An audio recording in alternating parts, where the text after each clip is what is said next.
Bem-vindo a mais um episódio do Novos Clássicos Show, o nosso programa de notícias que a gente comenta o que acontece no Brasil e no mundo da forma mais imparcial que a gente consegue. Boa. Confere o episódio extra no site Vambora. Existe uma elite progressista e também um grupo conservador pequeno que tá meio que isolado da política brasileira. Então, Pablo, né? Pauta tudo. Pauta tudo. Então, Pablo Ortellado, ou Ortechado, Ortellado, que é um professor de, enfim, políticas públicas na USP. E ele participa desse instituto aqui chamado More in Common, que é uma ONG gringa, se eu não me engano, que faz vários relatórios de pesquisa interessantes sobre polarização, esse tipo de coisa. Observatório de tendência política mundial. Exato. Né? Eles publicaram esse PDF aqui sobre o papel, papel dos invisíveis na divisão política no Brasil, que separa o Brasil em 6 grupos ideológicos. E aí dá várias características demográficas, de opinião e etc. pra meio que destrinchar um pouco a polarização. O Ancapso fez um vídeo sobre esse relatório, a gente tá se inspirando um pouco nele. Na nossa opinião, ele se ateve muito a essa matéria e ele interpretou errado o que o relatório queria dizer. Mas, enfim, a gente vai passar pelo relatório propriamente dito e mostrar meio que as conclusões que eles chegam, né? Então...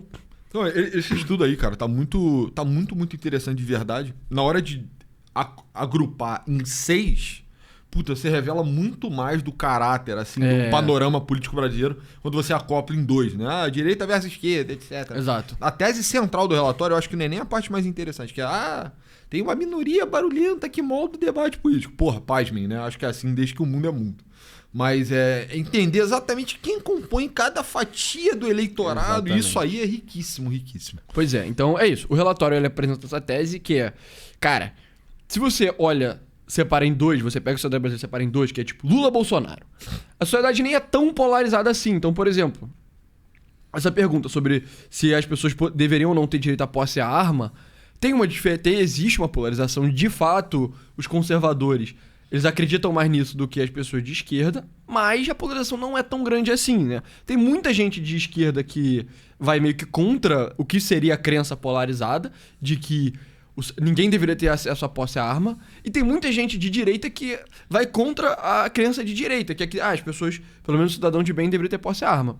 Então, eles separam em 5 grupos, que são esses aqui: progressistas militantes, esquerda tradicional, desengajados, cautelosos, conservadores tradicionais e patriotas indignados. Então, parabéns pelo branding aí, patriotas indignados. Exato, esse patriota indignado é engraçado. Claramente foi um cara de esquerda que fez. E ficou tipo, como que eu consigo pensar um nome que não é tipo fascistas nojentos, tá ligado? E aí ele botou patriotas indignados. Enfim.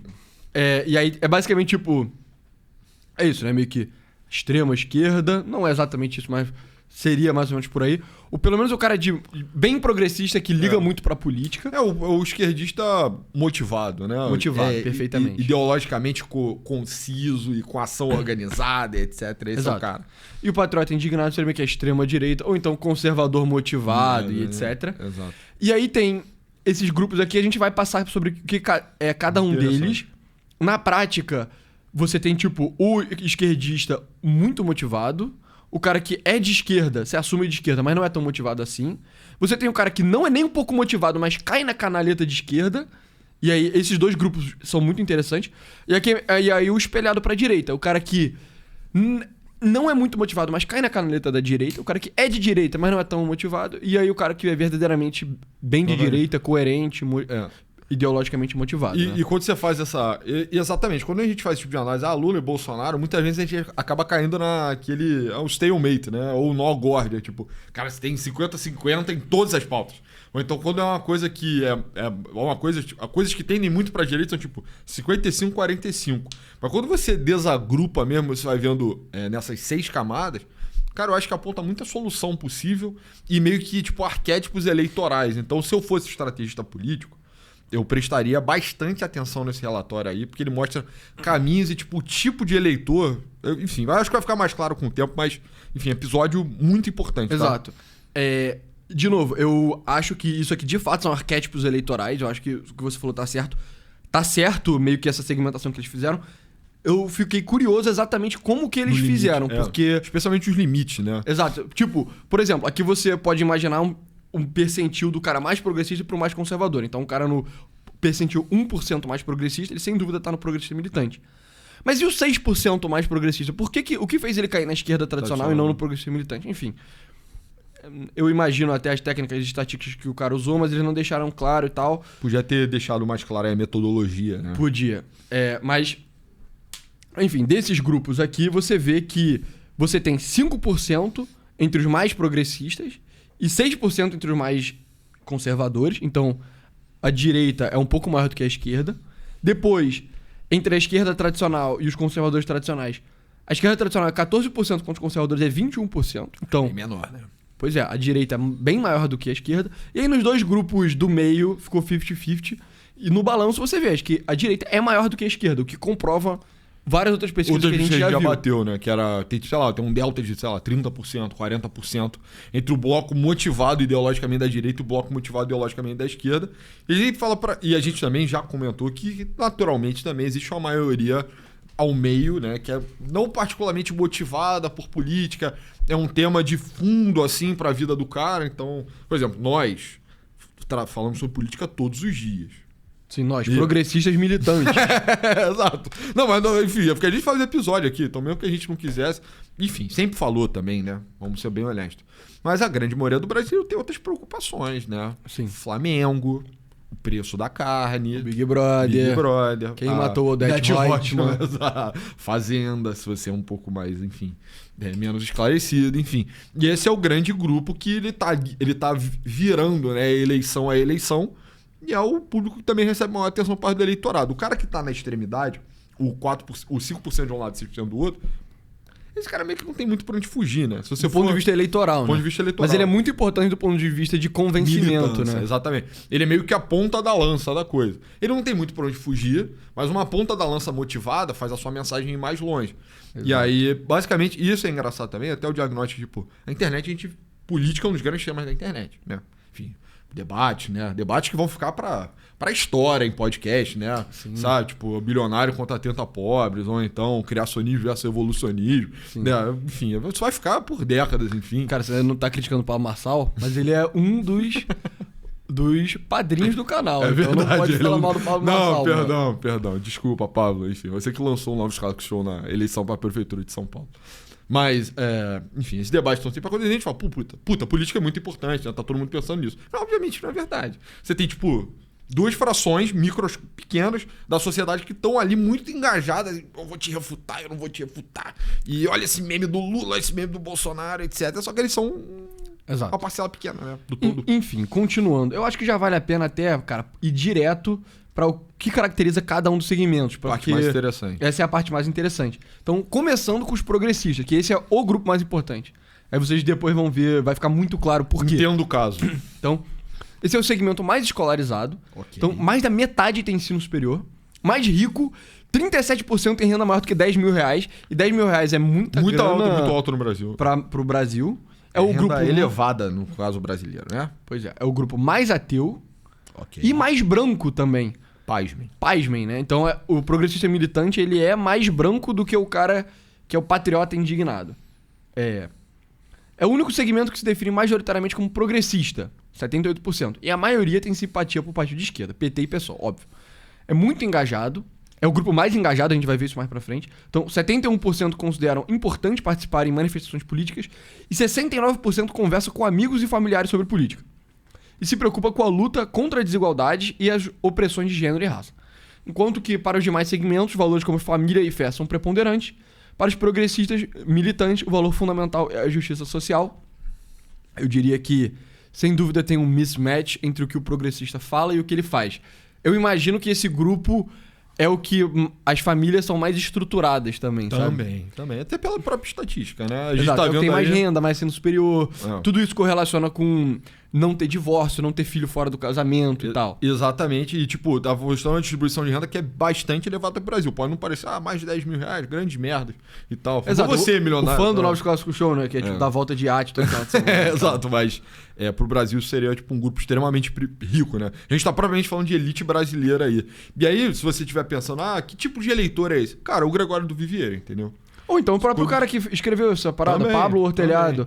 Você vê, professor de gestão de políticas públicas na USP. Sem dúvida ele ganha mais de 10 mil reais. Com certeza. Ele trabalha... É branco. Oi? Ele é branco. Branco. Ele trabalha num não só na melhor universidade do Brasil, mas também no instituto, numa ONG e tal. Esse é o perfil, assim, né? E aí, deixa eu voltar aqui. Esses caras são, tipo, as pessoas... É meio que a elite propriamente Quem manda, brasileira. né? Quem manda, né? Muito mais do que os bilionários. Claro que, tipo, um bilionário individual pode até ter mais impacto do que um Pablo Ortellado. Mas o grupo do Pablo Ortellado é o grupo mais influente na política brasileira. Porque é isso, institucional, liga muito mais, sabe, disposto a dedicar a própria vida a esse tipo de coisa, que é o caso do cara ser de professor em política pública. São os rostos da mídia também, né? Então, se você estiver pensando sempre, cara, é a indústria da cultura, né? A indústria do entretenimento no Brasil, você está lidando com esse tipo de cara também, majoritariamente. Sim. Então, esse é o... Por mais que não seja o maior grupo, né? É o menor de todos, na verdade, por pouco. Mas ele é provavelmente o mais desproporcionalmente poderoso. Sem dúvida o mais. Eu diria que é o mais poderoso. É porque... E sem dúvida, tipo, literalmente o mais poderoso. E sem dúvida o mais desproporcionalmente poderoso. Com sabe? certeza. Enfim. E aí, depois tem a esquerda tradicional, que é meio sem... A esquerda tradicional e o conservador tradicional é meio sem graça. É tipo, vamos lá, segmento escolarizado, 33% é ensino superior, católico, mais presente no Sudeste e no interior do Nordeste. Embora... nós o tenhamos chamado de esquerda tradicional, na falta de um nome melhor, esse segmento não tem identidades políticas fortes. Apesar disso, metade se identifica em algum grau como petista. São pouco engajados, apenas 21% conversa sobre política, 23% votou branco, nulo ou não foi votar nas eleições de 2022 e muito preocupado com as questões sociais. Diante da polarização de um confronto político moderado, a esquerda tradicional dá sinais de fadiga e risco de desmobilização. Esse é o tipo de eleitor, cara, que eu caracterizaria como um petista histórico, assim, provavelmente. Ou talvez um cara que pegou o legado do movimento de esquerda que antecedia, talvez, o PT, assim, o cara que tipo, votava no Brizola. Mas ele hoje em dia não liga mais tanto pra Exato, tipo, hoje em dia já passou tanta água, né, debaixo desse moinho que ele já tá assim, cara... Sei lá, entendeu? Tipo, eu vou votar no PT, mas eu não tô mais tão motivado pra isso. Eles não trataram de idade em nenhum momento, né? Nessa pesquisa toda. Teria sido mais um recorte muito interessante. Mas eu chutaria que esse cara é um pouco mais velho também. Ele tá minguando, ele tá no crepúsculo da idade. Sim, pois é. Aí, agora vem a parte que é super interessante também, que é os dois caras invisíveis, né? Que é entre o desengajado e o cauteloso. Aí o desengajado cai um pouco mais pra esquerda e o cauteloso cai um pouco mais pra direita. Aí vamos ver o perfil de cada um deles, que eles não são espelhados, são diferentes, né? Então, vamos lá. Desengajados. É o segmento menos escolarizado, apenas 6% tem curso superior. Então, compara o desengajado com o progressista militante. O progressista militante, mais de 50% tinha. Esse cara aqui, só 6% tem. O mais pobre, então 65% tem renda menor do que R$5.000. E o mais preto, né? Mais negro, 13%. 1/10 do segmento viveu em segurança alimentar. É católico e evangélico, é o segmento mais desengajado politicamente. 30% votou branco, nulo ou não votou nas eleições de 2022 e apenas 15% consideram manifestações políticas importantes. Então, é o que menos tem identidade partidária, 65% não simpatiza com nenhum partido, apesar de 22% simpatizar com o PT. Tem menos identidade no espectro esquerda-direita, então 45% não se define como esquerda, direita ou centro. Então o nego não se define nem como centro, o cara só não pensa sobre essa porra. E menos identidade bolsonarista e petista. Apesar disso, 72% identificam como conservadores. Anote. Preocupam-se com segurança econômica e serviços públicos de saúde e combate à pobreza. A sua desmobilização não é uma despolitização, mas um afastamento da política atual. Ou seja, esse cara é meio que o cara que a gente às vezes dá uma zoada e tal, mas enfim, do cara do Give Orange, né? É o cara que ele é pobre. Ele é pobre, ele é pouco escolarizado. Ele não tem... A motivação política dele é tão baixa, mas tão baixa que ele não sequer nem vai votar. Ele nem pensa sobre política, Nem pensa sobre política. Na medida que ele vota só vota pra, tipo... Cara, meu interesse econômico. Você vê, as preocupações dele estão muito ligadas à própria qualidade de vida dele. Então, um serviço de saúde que seja indispensável, o amparo social que ele definitivamente precisa. Porque a gente tá falando também da Câmara mais pobre. De novo, se tivesse que pensar... regionalmente onde esse cara tá, provavelmente seja o Nordeste. Esse é o eleitor, o famoso eleitor nordestino, né? Que acumula tantos benefícios e tal. Ele também é o cara que você vê que ele tem um instinto conservador e ele meio que tem uma crise, assim, né? Dentro, tipo, a elite... Você vê, a gente sempre fala também sobre o movimento de pinça do eleitorado lulista, assim, né? Você tem realmente esse grupo progressista que se organiza em torno da candidatura dele e esse grupo, ele é abastecido por esse tipo de eleitor aí, que se identifica como conservador. Então também tem um outro comentário aí, tipo, clássico, né? Que se o Bolsonaro fosse, tipo, um cara intervencionista na economia, assim, tipo, pró-direitos sociais, pró-gastar, etc., ninguém tirava, entendeu? Pois é. Mas esse é o cara que tá... E também esse é o cara que a esquerda endereça como, tipo... Esse cara é massa de manobra. Pra direita. Pra direita, entendeu? Ah, sim, a direita chama esse cara de massa de manobra e a esquerda, efetivamente, manobra essa massa. Manobra ele. Que é tipo que é o cara que tá vulnerável a todo tipo de ideologia. Esse é o cara que vai olhar o Pablo Marçal, não vai saber distinguir nada de coisa alguma. Ele vai olhar e vai falar, pô, isso aqui faz sentido e tal. Eu vou virar empreendedor. Esse é o cara que tá sujeito a, como o Gessé Souza nobremente, né, criou o termo, cunhou o termo, é o cara que pode virar o pobre de direita. Né? Ele tá sujeito a cair nessa também. Pois é. Gerando preocupação pro campo progressista. E aí o próximo é os invisíveis, os cautelosos. Então, depois dos desengajados, é o segmento menos escolarizado, apenas 11% com ensino superior e mais pobre. Então é isso, né? O desengajado é o menos escolarizado e mais pobre, e o cauteloso é o segundo menos escolarizado e o segundo mais pobre. É também o segmento mais nordestino e rural, e o mais católico. Assim como os desengajados, 12% não teve o que comer. Tem um nível de engajamento intermediário, apresenta identidade marcada como conservador, identidade desalinhada de petista e de direita. É o segmento que tem maior desconfiança das elites, sobretudo das elites intelectuais. Então esse cara é meio que o peão de direita. Ele é o peão.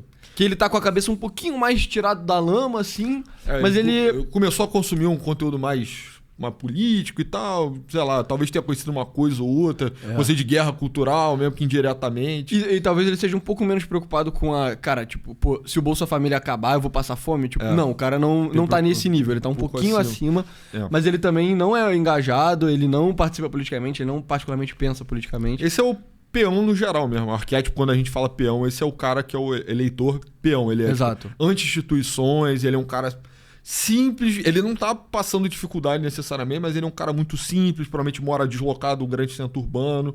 Ele olha pra tudo com muita desconfiança, assim. Ele olha pra Brasília não presta, só tem comunista na universidade, etc. Esse tipo de coisa que sai da boca dele. E ele acaba caindo um pouco pra direita por causa disso. Mas ele também tá sujeito. Apesar de falar que ele se identifica mais como PT do que como direita. Mas mais pra frente a gente vai ver as ideologias e tal, você vai ver. E esse cara tava sujeito também a votar, cara... Ele não é Bolsonaro, né? Entendeu? Ele só desconfia de todo mundo. Exato. Então, as terminologias que quando a gente fala, em geral, a gente usa, o desengajado, ele é majoritariamente lumpen. E o cauteloso é peão. Isso. Enfim, espero que ninguém ficou ofendido ao ouvir a terminologia específica do canal. Faz sim, mas enfim, entenda. E aí os conservadores tradicionais é perfeitamente espelhado com a esquerda tradicional. Então, são religiosos, pouco mobilizados, têm identidade política como conservador, bolsonarista e de direita, mas consideravelmente menos intensa do que a dos patriotas. Tem menos opiniões semelhantes às dos patriotas no tocante à família e aos valores morais, mas são menos engajados. Então é isso, né? E por último... P1 Plus, maybe, sabe? Esse é o cara mais ideologicamente de direita também, Pode ser um cara evangélico, né? Por vários caminhos ele pode ter chegado nisso aí. E aí, por último, os conservadores, os patriotas indignados, que é o grupo mais à direita aí. Foi o que a gente falou, conservador motivado. Segmento escolarizado. Então é o segundo segmento mais escolarizado. Mas viu o Delta, se eu não me engano. Né? Exato, mas o Delta é gigantesco comparado com o progressista militante. Religioso. Então é mobilizado, então ele considera importante participar. Mais evangélico também, né? Pois é. Tem identidade política muito forte com conservador, de direita e bolsonarista. Mas, você vê, o bolsonarista é menor entre os patriotas indignados do que entre os conservadores tradicionais. Pra você ver também. Anote. Entre os partidos políticos tem mais simpatias pelo PL, mas ainda assim é muito baixa, né? Compara com o que era o PT e o PSOL pro progressista militante. Se informa predominantemente pelo WhatsApp, pelo YouTube. São descrentes das instituições políticas, como o Congresso e o STF. E aí, enfim. E aí aqui tem uns gráficos bem interessantes, né? Então, progressistas militantes estão insulados, concentrados de população com ensino superior e renda alta. Então você vê, isso aqui é quase que perfeitamente um eixo entre, tipo, a elite brasileira versus a massa brasileira, né? E o progressista militante isso é muito mais elitizado do que os outros grupos, né? Na verdade, a esquerda tradicional é até mais escolarizada do que os patriotas indignados, né? Então, mas você vê, cara, tá muito descolado, tanto em termos de renda quanto em termos de É ensino superior, né? Dá pra ver claramente quem tá mais próximo do núcleo de poder também, né? A camada com maior, sei lá, enfim, usando os próprios termos dele, mais privilégio acumulado, melhor conexão, capital cultural, capital social, capital relacional. Exato. Enquanto que você tem, tipo, Brasil, no geral, assim, jogado pro outro lado. Claro que tem outliers, né? Enfim, vai pegar a renda. O velho da van, ele talvez, é um patriota indignado com a renda absurda. Mas... É um cara, né? É um cara, entendeu? Ele não consegue quebrar completamente a lógica do gráfico, assim. Tipo, tem... Isso é bom pros progressistas, mas é um risco também, né? De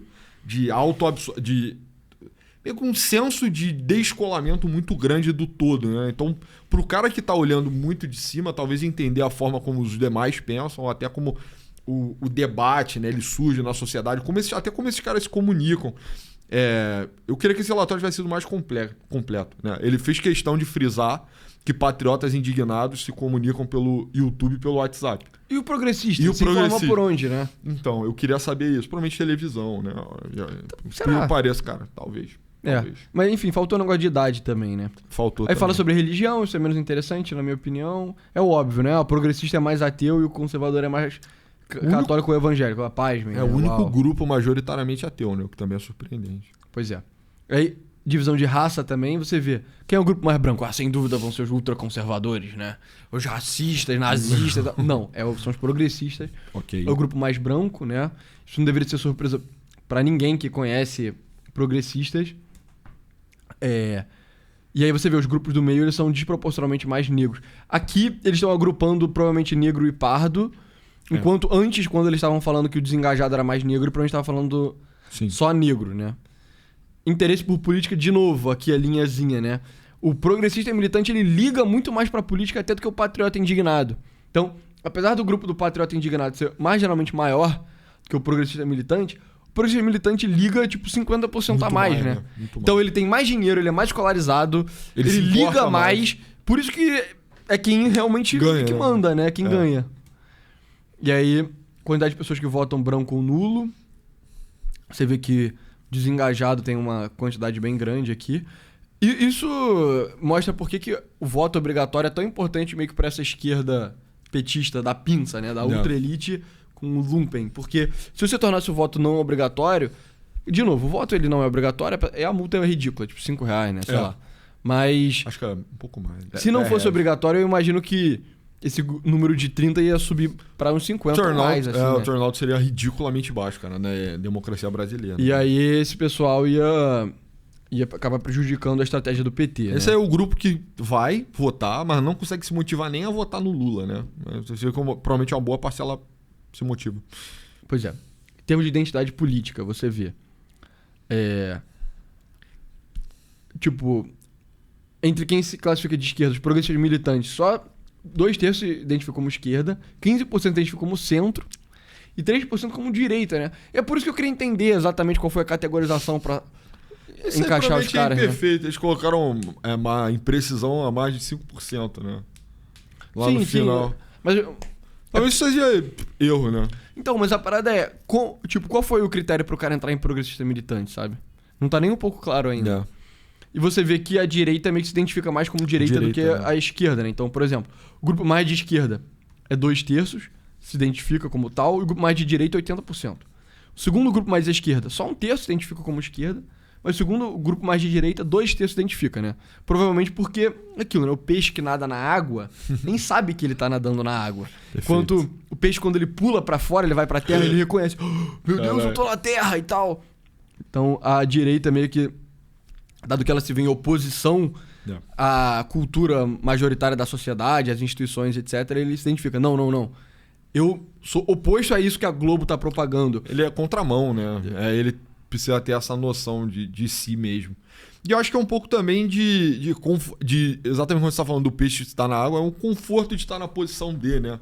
Então, tipo, eu acho que se você é um cara de direita e você tá conversando sobre política, cara, inevitavelmente você vai precisar se posicionar, assim, né? Enquanto se você é um cara de esquerda e tá debatendo na USP, por exemplo, não, né? Exato. Provavelmente não, no geral, assim. Sim. E aqui sobre família e sexualidade, isso não significa muita coisa pra mim, pra ser bem sincero, porque o que a pessoa diz com relação à família e sexualidade muitas vezes não tem a ver com o que a pessoa faz, sabe? Então, por exemplo, quantos por cento dos desengajados se dizem muito conservadores, mas tem práticas que são absolutamente não conservadoras, entendeu? Mas isso pode ajudar a entender como ele vota, né? Por exemplo, se você se provocado, talvez o instinto moral dele regredisse pra uma parada conservadora. Chegar pra ele, aborto. Ele vai, não, aí não, entendeu? Sim, mas é aquela parada, né? Tipo, se você tivesse as taxas de divórcio e de filhos fora do casamento, sem dúvida o desengajado ia ser muito mais alto. E o do progressista ia ser o mais baixo também, sabe? Provavelmente sim. E aí, aqui com relação à divisão política, sobre polarização, eu acho essas perguntas um pouco interessantes. E agora vamos voltar pro comecinho do relatório, agora que a gente já entendeu quais são os 5 grupos. E aí a gente vê como que o Brasil, ele meio que realmente é mais de... Pelo menos nas pautas, ele é mais de direita do que de esquerda, né? Conservador, cara. Mesmo no coração ali do desengajado, porra, a taxa de gente que se considerava conservadora era muito, muito, muito alta, né? Exato. Então, por exemplo, com relação à crença de que os direitos humanos atrapalham o combate ao crime. Aí você compara o mais polarizado, realmente perfeitamente alinhado quase. Então, o progressista militante, 97% acha isso absurdo, enquanto o patriota indignado, 93% concorda. Mas aí quando você vai para as categorias mais intermediárias, você vê que as categorias que deveriam ser de esquerda, mas menos motivadas ideologicamente, elas tendem a ser mais de direita do que as categorias que deveriam ser de direita tendem a ser de esquerda. Então, por exemplo, na esquerda tradicional, 1/3 tem a crença de direita, enquanto nos conservadores tradicionais, só 14%, né? Então 1/6, 1/7, tem a crença de esquerda. Então, você vê, tem um viés pesa um pouquinho direita, mais pra direita, né? E dentre os desengajados, você vê que é 50-50.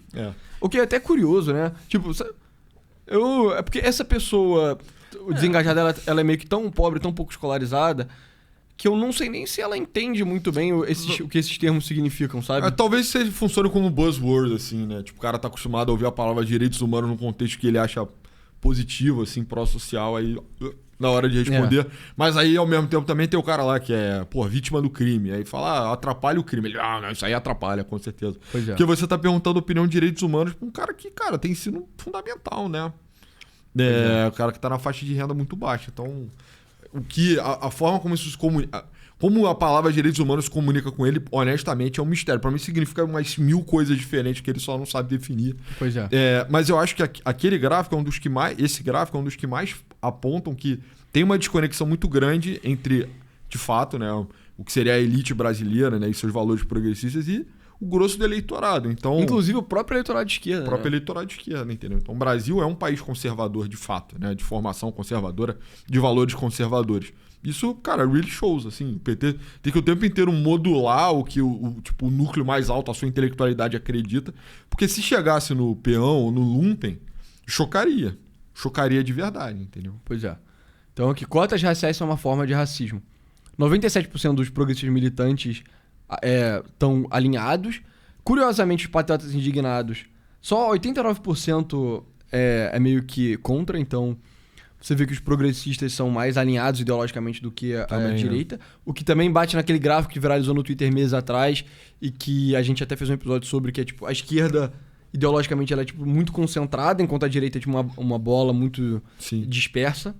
Mas mesmo assim você vê que tem um viés para a direita. Esse aqui é um pouco menos forte. Então, dos conservadores, 20% traem a proposta conservador e da esquerda tradicional, 30% trai a proposta da esquerda tradicional. De novo, entre os desengajados, 54% acredita que cota é uma forma de racismo e os cautelosos é 2/3, né? Então, depende também, né? Você vê, ele tem uma tendência a ser um pouquinho mais direito. O brasileiro, em média, ele não gosta de cota racial.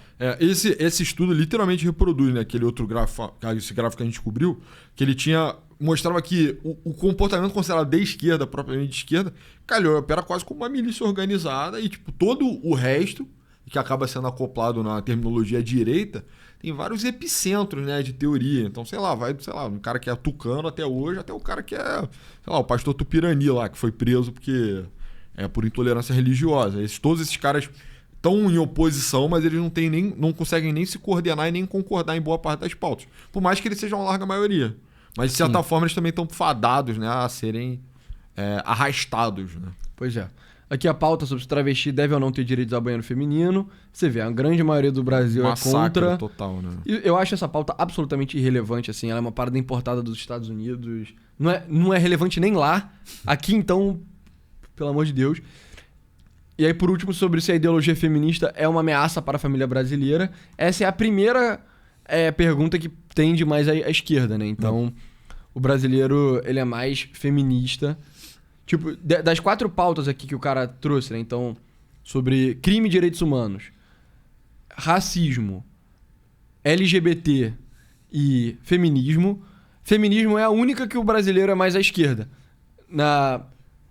Isso aqui não é nem LGBT, né? Isso é mais... É a coisa mais extrema do LGBT que tem. O brasileiro é mais à direita. Em termos de cota racial e racismo, o brasileiro é mais à direita. Em termos de punitivismo, o brasileiro é mais à direita. Só o brasileiro é um país profundamente feminista. Mas enfim, é isso. Esse relatório ele é bem interessante, né? Eu acho que... Podia estar ainda mais completo, cara. Teria ainda muita mais coisa completo, interessante. E a metodologia de como que foi formado esses grupos podia estar um pouco mais detalhada. Mas eu achei que foi bem legal, porque ele mostra meio tipo... Pra mim, essa parte aqui... Esse é o gráfico mais legal de todos, assim, sabe? Que ele mostra que, tipo... Deixa claro muita coisa que a gente fala aqui no canal, né? Que Exato. Que é, cara... Progressista e militante é quem manda no Brasil, sabe? E meio que por mérito próprio, né? Não é nenhuma parada tipo... Ah, nossa, ele subverteram. Não, é quem tem mais dinheiro, é quem é mais escolarizado mesmo. Tipo, natural que essas pessoas vão ter mais presença institucional, mais influência e tal, sabe? E, tipo... É isso, sabe? Não, e remonta, né, também, tipo, todo o arcabouço teórico de teoria das elites. Tipo, você tem o grupo de elite e você tem o grupo da massa. Aí o grupo da elite, ele tende a ser mais rico, mais influente, mais poderoso, mais organizado e estruturado, via de regra. E os valores que regem a elite, na verdade, são os valores que vão reger a massa. É ideal que eles tenham algum nível de sinergia, né, de concordância, para que também não tenha um delta final de poder que seja muito instável, né? Você tem um país que não consegue realmente ir para frente, né? Enfim, em tempos muito pregressos, sei lá, você tinha uma população de, sei lá, agricultores, eles iam lá e eles eram dominados por uma nova elite. Se não houvesse algum tipo de acordo, isso poderia gerar um tipo de cenário revolucionário, instável, né? Ou produzir um arranjo político decadente, ruim no geral. Mas, de qualquer forma, cara, lei de aço total, assim. Sim, e cara, isso no Brasil é essa. Pois é, e isso exemplifica também até um vídeo que, cara, viralizou. Eu só me lembrei agora, senão a gente até teria aberto o vídeo falando de... Esse aqui, isso aí, né? Puta, que você vê o Gregório do Vivier, cara... Então o que é... O Gregório do Vivier tá perfeito no progressista... É o progressista motivado aqui, né? Progressista militante. Exato. E aí você... Enfim, o Gregório do Vivier, ele é famosamente rico, a família dele era muito rica. Não é tipo Vivier. De belgas, assim, que vieram pro Brasil. Eu acho que ele tem um sobrenome inglês, um sobrenome belga, e acho que a família do Vivier veio aqui pra fazer vidro ou espelhos.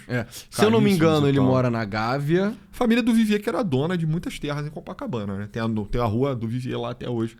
Pois é. O Gregório do Vivier é um cara com bastante capital, né? Exato. Eu acho que ele mora na Gávea. Eu acho que eu já vi ele no shopping da Gávea alguma vez. A Gávea é, tipo, do lado do Leblon, um dos bairros mais ricos do Rio de Janeiro, do Brasil, né? De tabela. E olha o que ele fala sobre o mito da violência no Rio, né? Então o que ela fala? O Rio de Janeiro é muito violento. É um mito que existe para justificar se morar em São Paulo. Ele tá fazendo uma piada também. É uma brincadeira. Né? Mas é uma piada, pro cara fundo de verdade. Pro cara que mora em Belfort Roxo fica meio tipo... Ai, o Gregório do Vivier é o filho da puta, tá ligado? Porque, enfim, ele meio que tá anulando a experiência vivida dele. Não, eu posso falar, ele nem tá 100% errado. O Rio de Janeiro é muito menos perigoso do que reportado. Sim. A impressão que o brasileiro médio tem do Rio de Janeiro é que aqui é a faixa de casa. O Rio de Janeiro é violento, mas ele não tá nem entre os 10. Ele não é uma das 10 cidades mais violentas do Brasil. Sim. Ele não é uma das 10 capitais mais violentas do Brasil, tá? Sim. É violento. Muito mais do que deveria. E vamos ver o vídeo, a gente entra no seu comentário também, né? Porque o seu comentário é muito, muito presciente. Obrigado, pessoal. Mas vamos lá. Então o que ela fala? O Rio de Janeiro é muito violento. É um mito que existe para justificar se morar em São Paulo. Entendi. Então é algo que os paulistas repetem à noite como um mantra, a violência do Rio, ficam vendo imagens da violência do Rio e se compartilhando imagens da violência do Rio para ter certeza de que eles nunca poderiam morar lá, porque é impossível de se morar no Rio de Janeiro. E eu digo, é impossível mesmo. Eu corroboro, mas eu acho que é um mito muito alimentado para as pessoas conseguirem dormir à noite sem morar no Rio, porque não é fácil dormir à noite pensando que poderia morar no Rio e não mora. Enfim, Eu entendo um pouco. alguns comentários. Cara, eu conheço muita gente que tem essa mesma atitude do Gregório de Via da parada Rio-São Paulo. Algumas coisas. Primeiro, se você faz parte do grupo mais rico, assim, populações mais rico e mais escolarizado do Rio de Janeiro, Brasil basicamente só tem 2 lugares, o Rio e São Paulo. O resto do Brasil é tipo, cara, esquece. Roça. E é tipo... Fazenda. Ah, que isso, pessoa? Pô, você tá sendo babaca e tal. Tô relatando fatos. É como é. fatos. É Eu tô como falando. é. Eu conheço muitas pessoas assim. Depois, tem essa parada... pro brasileiro mais classe média, ele olha pro Rio e fica tipo, caralho, Rio, porra, faixa de gás, o caralho. Pro carioca rico, mano, é muito pelo contrário. Ele fica se vangloriando pra caralho do Rio. Ele fica zoando os amigos paulistas dele de que, tipo, cara, você não mora no Rio, você é um otário, tá ligado? Eu moro, olha a praia, olha a lagoa, sabe? Olha aqui as trilhas que eu faço, olha essas paradas. Qualidade de vida, E, de tipo, paisagens. O cara rico de São Paulo, ele também não compartilha a visão do que o Rio é a faixa de Gaza. Ele compartilha essa parada que o Rio de Janeiro, Que na verdade, é foda. Ele cai no psyop, né? Ele cai no psyop. E é meio que tipo... E aí, esse tipo de merda chega numa pessoa que tem uma vivência muito diferente do Gregório do Vier, e a pessoa só, cara, fica... Ah! Quando chega no... Qual é o nome do grupo ali, cara? Da direita mais leve. Cara, quando essa porra chega no desengajado. E no cauteloso. Não, no cauteloso. Quando chega no cauteloso, o Gregório veio falando dessa porra. Mano, o cara quer vontade de rasgar o... Exato. Mas como eu e falei, aí- cara, tem um argumento a ser... Tem um argumento ruim a ser feito. Não, É. tem um argumento... Mas isso aqui Argumento é um argumento bom, na real. Obrigado, Que é o obrigado. seguinte... Cara, eu não sei se é mais... É isso. A violência no Rio de Janeiro é mais espacialmente segregada do que em São Paulo. Ou seja, bairro de rico no Rio é mais seguro que em Sampa. Então, eu não sei se eu botaria a mão nisso. Eu botaria a mão por Leblon, Gávea e Jardim Botânico, tá? Tipo, bairro de rico no Rio. Tem mais bairros de rico no Rio. Mas no miolo mesmo da riqueza, onde o Gregório devia estar, cara, eu acho que sim, tá? Eu acho que é mais seguro do que, sei lá, Jardins. É. Tá ligado? Eu conheço muita história de nego que foi assaltado no Itaim. Muita. Pois é. Eu não conheço muita história de nego que são assaltados no Leblon. Não tem, cara, não tem. É tipo, 0 homicídio, 0 latrocínios. É nível Suécia mesmo, assim. Tem algum roubo de celular. Acontece. Tem um amigo nosso que Furto. teve o cordão dele roubado. Aí ele E bateu pegaram. no bandido. Exato. E não aconteceu nada. Não entendeu? aconteceu nada. Então, tipo, no miolo mesmo, tipo, bairro de rico, bairro do ultra rico no Rio, ele é mais seguro mesmo. Mas vai falar, mas tem vista da favela. É completamente diferente, cara. Favela no Rio, em É tipo, São tem Paulo. vista na favela. Exatamente, brother. Você vê ela de longe. Não faz diferença na sua E vida. a parada do cara até vai na tua praia ali, tem uma ou outra, etc. Mas não atrapalha, entendeu? Pois é. Mas com relação à segregação é muito real. Então, por exemplo, vamos supor que até que seja o caso que Copacabana seja mais, ou Botafogo, sei lá, seja mais perigoso do que bairros equivalentes em São Paulo. Tudo bem, mas o delta com relação à média da cidade é menor. Então, na medida que o Rio de Janeiro é uma cidade bastante perigosa, apesar de ser menos do que certas cidades do Nordeste e tal, Muito mesmo. é muito concentrado em regiões pobres, sabe? Sim. Então, Pra mim, cara, tem essas regiões pobres sobem muito a média. Se você se o Rio de Janeiro separasse, sei lá, a Barra da Tijuca, a Zona Sul, pode até botar a própria Tijuca e o centro junto, esse lugar provavelmente seria muito mais seguro do que a média do Rio de Janeiro é hoje, porque ela inclui pedaços da Zona Oeste dominados por milícia, pedaços da Zona Norte dominados por milícia e por Cara, tráfico. pra mim, tem 2 modelos meio que de urbanização e distribuição da... Na verdade, existem 2 modelos de urbanização e distribuição da violência. Isso aparece lá nos Estados Unidos também, que você tem um modelo de violência dispersa, que eu acho que tá mais associado, tipo, à formatação das cidades no Sul, em São Paulo, que é tipo, ou o lugar é violento, ele não é, mano. Sabe? Ou tem crime ou não tem. E geralmente não tem. É um lugar tipo Goiás. Goiás é um lugar que não tem crime. Tem pouquíssimo crime. E se tivesse, seria homogêneo. E aí tem um modelo que é mais nordestino, aí esse modelo disperso replica Nova York nos Estados Unidos. Que lá em Nova York é assim. Os caras de fora da cidade acham que é violento pra caralho, que é uma distopia. É muito menos violento do que parece, mas é aquilo. Você realmente pode ser assaltado nos bairros principais. Pode só Você falar em pode estar Manhattan, né? Exato, rola, entendeu? E aí você tem outro modelo de violência que é de violência muito segregada espacialmente, que é o modelo carioca e o modelo nordestino também. O Nordeste é violento pra caralho. Mas eu já fui em Natal. Se você ficar num bairro de bacana lá em Natal, quase um resortzão, É. tá? Dizem que Paris é assim também. Paris é assim também. Chicago é assim. Chicago é um lugar que se você tiver ali... Nem na faculdade, a Universidade de Chicago, ela é do lado de um lugar violento pra caralho. Mas se você tiver no Downtown Chicago, lá, onde tem lá coisa de mercado financeiro e tal, maravilhoso. Só que você vai olhar o homicídio em Chicago é maior do que a média brasileira. Entendeu? Mas a violência ela é muito segregada espacialmente. Exato. É o caso carioca também. O Rio replica o modelo nordestino, não replica o modelo paulista de violência. Exato. E aí isso faz com que um cara como o Gregório Duvier, que tá aqui no firmemente progressista e militante, ele tem uma crença muito discrepante do resto da população em coisas como combate ao crime, entendeu? Porque, cara, ele não vive, a parada do crime não afeta ele, não afeta ninguém que ele conhece, sabe? Tá ligado? E é isso, né? Isso explica um pouco a elite descolada e tal. Eu acho esse vídeo do Gregório Duvier que tá viralizando... Perfeito, né? Caiu bem mesmo, boa. Exato. Mas enfim, eu diria que é isso, né? É relatório bem legal. Vamos ver a galera que fez o relatório aqui. Pra dar um alô pro pessoal. Um abraço pro time aí, ó. Time, cadê? Pablo Orteiado, Ergon Kugler e aí esse outro pessoal aqui. Pelos cargos, eu acho que o Ergon Kugler deve ter feito essa porra toda sozinho. Junto então, parabéns, Ergon. Parabéns, Pablo, né? Mas a cara do negócio. é isso. Relatório bem legal aí do More in Common. É uma ONG que recebe dinheiro da Open Society e da Ford Foundation? Provavelmente. A gente não conseguiu apurar. A gente viu que no board tem 2 pessoas que já trabalharam lá. Mas é isso, né? Tipo... Faz parte. Tem que ter Faz parte. pesquisa no Alguém Brasil. tem que fazer alguma pesquisa. As únicas pesquisas são feitas subsidiadas pelo dinheiro do Jorge Soros, bro, alguém tem que pesquisar, né? É. E é uma pesquisa muito boa, tá? Muito, muito boa. Muito boa. Interessante. Mas é isso, pessoal. Obrigado, Jorge Soros. Esse foi o nosso Show de hoje. Muito obrigado por ter assistido até aqui.